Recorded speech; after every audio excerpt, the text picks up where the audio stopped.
കാവ്യ മാധവൻ നീലേശ്വരം എന്ന കൊച്ചു ഗ്രാമത്ത് ശ്യാമളയുടെയും മാധവന്റെയും മകളായി ജനിച്ചു. പിന്നിങ്ങോട്ട് മലയാള സിനിമയുടെ കാവ്യ വസന്തമായി മാറി. ഓരോ വീടുകളിലും ഓരോ ജനഹൃദയങ്ങളിലും മലയാളികളുടെ സ്വന്തം മകളായി മാറി കാവ്യ മാധവൻ. 40ന്റെ നിറവിൽ നിൽക്കുന്ന കാവ്യ മാധവന് ഹൃദയത്തിൽ നിന്നും നേരുന്നു ജന്മദിന ആശംസകൾ. ഒരു 100 വർഷം ഇതേ സൗന്ദര്യത്തോടെയും ഇതേ ആരോഗ്യത്തോടെയും ജീവിക്കാൻ കഴിയട്ടെ എന്ന് പ്രാർത്ഥിക്കുന്നു. ഞാനും കാവ്യയുടെ ഒരു ആരാധികയാണ്. കാവ്യ വെറുക്കാൻ പലർക്കും പല കാരണങ്ങളാണ്. എങ്കിൽ നമ്മൾ അതൊന്നും നോക്കേണ്ട ആവശ്യമില്ല. അവരിലെ നടി, അവരിലെ നായിക, അത് മാത്രമാണ്, അതിൻ്റെ ആരാധിക മാത്രമാണ് ഞാനും.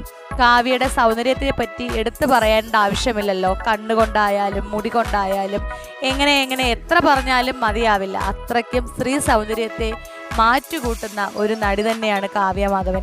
കാവ്യ മാധവന്റെ സൗന്ദര്യത്തെ തോൽപ്പിക്കാൻ ഒരിക്കലും മലയാള സിനിമയിൽ ഒരു നായികയും വന്നിട്ടില്ല. കാവ്യയ്ക്ക് ഹാപ്പി ബർത്ത്ഡേ.